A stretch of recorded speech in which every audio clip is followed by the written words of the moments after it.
Hello, everybody. I'm Akshata Mangal. I'm from IIT Delhi and currently a research fellow at MRC. So, the topic that I'm going to speak today is on ambient noise mapping. This will be the flow of the PPT and hereby I started.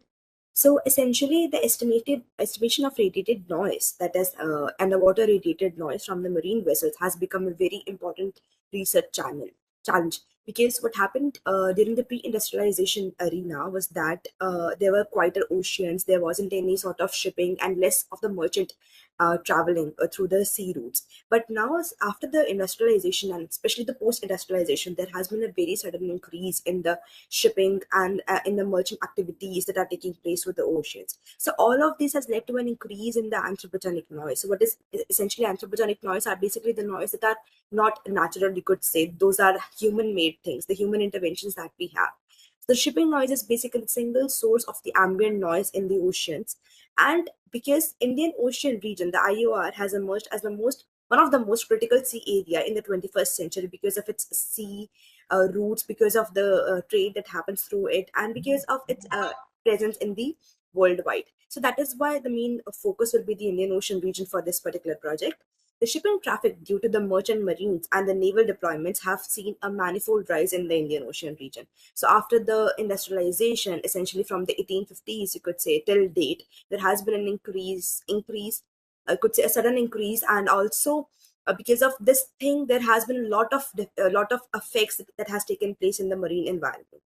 So, what's the need for for this kind of projects? So, enhanced shipping traffic directly translate to significant increase in the low frequency ambient noise levels and impacts the acoustic habitat degradation in the region. So, because of this much of shipping noise, essentially what happens is that most of the marine animals use sound signals, use so like kind of acoustic signals to communicate to each other, whether it is they're catching their prey, communicating each other, finding their routes, etc. Even for the reproduction, some of them uses such signals. But because of the human intervention, because of the enhanced shipping traffic, there has been a lot of hindrance in that, which leads to blindness, to deafness, and very, very harsh effects on them. Marine species are known to depend for sounds for functions like foraging, communication, navigation, finding mates for breeding, and more. Naval warships need to evade detection by their adversaries and thus have a critical requirement for acoustic stealth. Precise estimation of the radiated noise from marine vessels will contribute towards the acoustic capacity building and go a long way in ensuring effective realization of the underwater domain awareness.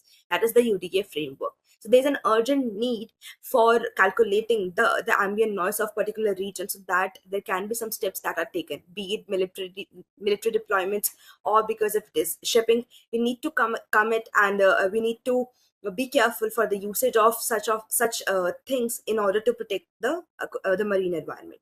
So how do actually this is basically the mathematical equation, and how do we calculate the noise level is through this mathematical equation. So NL stands for the noise level at a particular area, in a particular ocean region. SL is the source level, and TL is the transmission loss, and DL basically the error corrections or the additional factors that are responsible due to the absorption or scattering losses.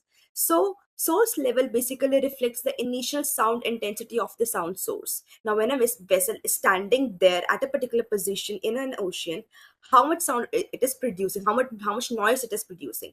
So when it comes to the receiver, whenever there is a hydrophone that catches the sound, that catches the frequency of it, there has been an attenuation that occurs over there, and this attenuation is basically because of the sound profiles, because of the different sound propagations that take over in a particular ocean. So this transmission loss is basically because of the sound speed, or you could say the sound profile that a particular ocean has.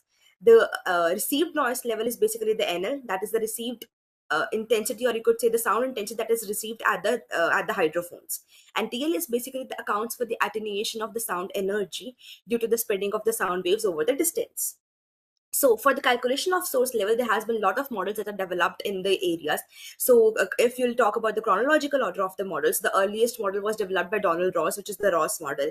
And then because it was a very, very old model, and because of today's ship, the infrastructure, or you could say the way the ships are designed these days, it has been kind of outdated or obsolete.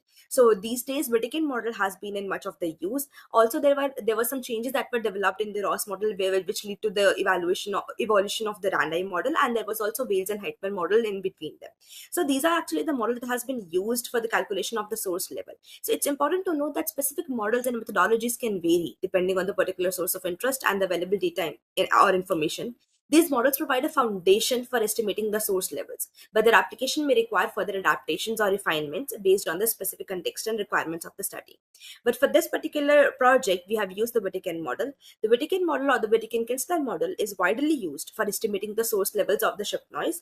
It takes into account the parameters such as ship speed, ship tonnage, propeller of the ship characteristics, and operating conditions. Why it was successful is because it essentially takes all the ship parameters, mostly the ship parameters, you could say, that are available from the AIS or which are actually installed in the ship. So that's why it was a successful model. An ML model has been trained on the data generated using the Wittikin model and the real world recorded data, and both of them were clubbed together. And finally, there was a model that was trained using both the data sets. The initial AIS data processing was done to retrieve the shipping traffic details, was followed by the efforts to clean the errors using the limited AI tools. The next stage is radiated noise prediction using the Ross model from the data derived from the AIS. So this was basically the calculation of the source level. Finally, because the noise level takes, as I said, that the mathematical equation requires the noise level as well as the source level. So source level was calculated using that. Now comes the transmission loss. So that for the calculation of transmission loss, this work basically focuses on mathematically modeling the propagation of the acoustic waves through the Indian Ocean region, taking into account the surface and the bottom interactions, multipath propagation, attenuation due to the seabed. So this modeling effort enables us to calculate the transmission loss using AI technology.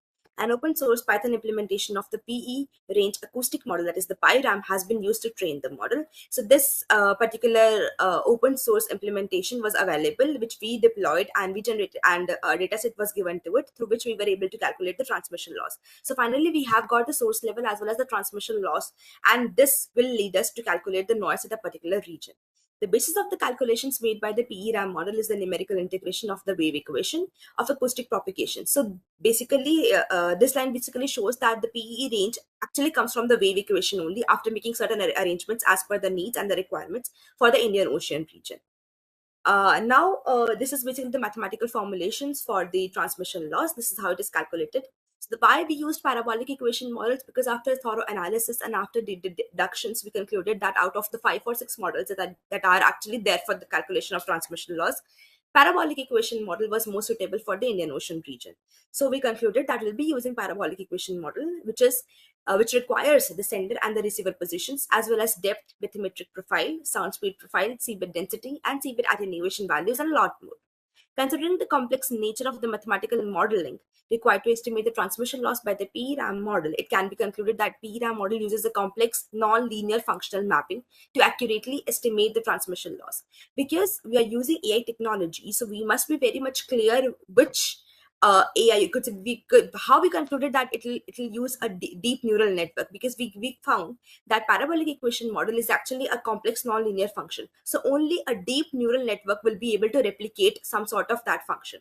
That's why we concluded that we'll use the deep neural network. That is essentially the artificial neural network. So the results that we got was that a mean error squared of 18.828 denotes the difference between the transmission losses predicted by the ANN, the model developed by us, and the values calculated by the PE-RAM. They differ approximately by 4.5 decibels on average.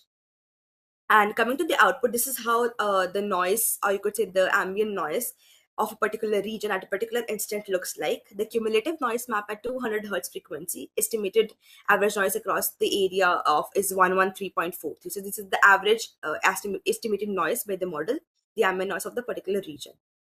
Coming to the conclusion is that our aim in this work has been twofold. Firstly, using machine learning models, we desire to create a framework that can instantaneously generate instantaneous ambient noise map for a specified region with reduced time complexity as compared to existing mathematical models and train models on the real data sets, to reduce the ambiguity of the approximation that is produced by the mathematical models. And because these mathematical models are actually time consuming, it's very good and also time efficient to use AI instead of those mathematical models. The final instantaneous 2D map in terms of the sound pressure level at the receiver point is displayed for the frequency 100 to 500 Hz, enabling us to visualize the intensity of noise in a particular area. The synthetic maps generated using established modeling algorithms, as discussed above, have been validated with limited real-time experimental data of the core cost. The validation matches closely with the proposed work and also with similar efforts undertaken by the GV Frisk at a macro global level. Such efforts can go a long way generating the UD across stakeholders. So these are the references that I used. Health to the ocean means health for us. Thank you and have a nice day.